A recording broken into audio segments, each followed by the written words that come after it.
بسم اللہ الرحمن الرحیم۔ صحیح بخاری باب وحی کی علامت، وحی کا محفوظ کرنا۔ حدیث نمبر 5۔ كان رسول الله صلى الله عليه وسلم يعالج من التنزيل شدة وكان مما يحرك شفتيه.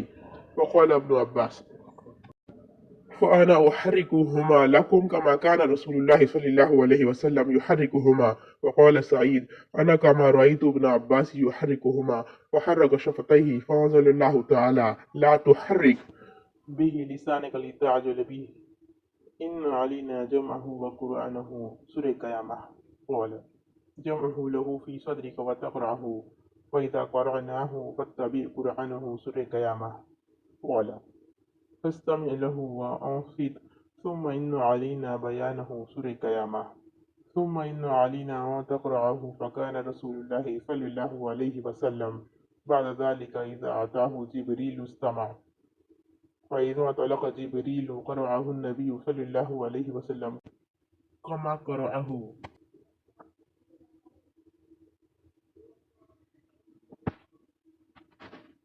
ترجمہ: رسول اللہ صلی اللہ علیہ وسلم نزول قرآن کے وقت بہت سختی محسوس فرمایا کرتے تھے، اور اس کی علامتوں میں سے ایک یہ تھی کہ یاد کرنے کے لیے آپ اپنے ہونٹوں کو ہلاتے تھے۔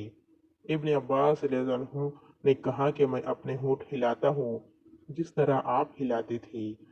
سعید کہتے ہیں کہ میں بھی اپنے ہونٹ ہلاتا ہوں جس طرح ابن عباس رضی اللہ عنہ کو میں نے ہلاتے دیکھا، پھر انہوں نے اپنے ہونٹ ہلائے۔ ابن عباس رضی اللہ عنہ نے کہا، پھر یہ آیت اتری کہ اے محمد صلی اللہ علیہ وسلم، قرآن کو جلدی جلدی یاد کرنے کے لیے اپنی زبان نہ ہلاؤ، اس کا جمع کر دینا اور پڑھا دینا ہمارے ذمے ہے۔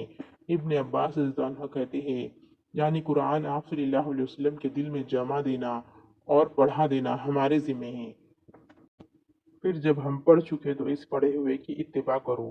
ابن عباس رضی اللہ عنہ فرماتے ہیں، اس کا مطلب یہ ہے کہ آپ اس کو خاموشی کے ساتھ سنتے رہو، اس کے بعد مطلب سمجھا دینا ہمارے ذمے ہے، پھر یقیناً یہ ہماری ذمہ داری ہے کہ آپ اس کو پڑھو، یعنی اس کو محفوظ کر سکو۔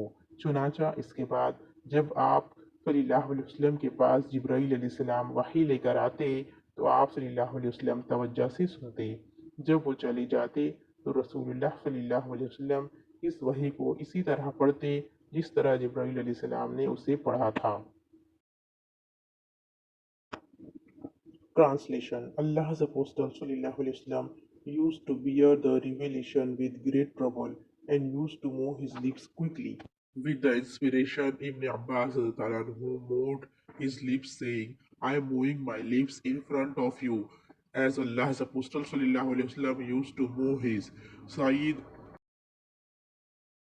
moved his lips saying, I am moving my lips, as I saw Ibn Abbas moving his. Ibn Abbas added, so Allah revealed, move not your tongue concerning the Quran to make haste therewith. It is for us to collect it and to give you, O Muhammad sallallahu alaihi wasallam, the ability to recite it the Quran, which means that Allah will make him, the Prophet ﷺ, remember the portion of the Quran which was revealed at that time by heart and recited.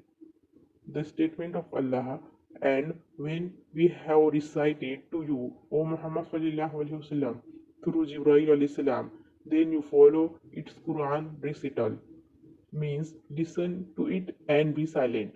Then it is for us, Allah, to make it clear to you, means then it is for Allah to make you recite it, and its meaning will be clear by itself through your tongue.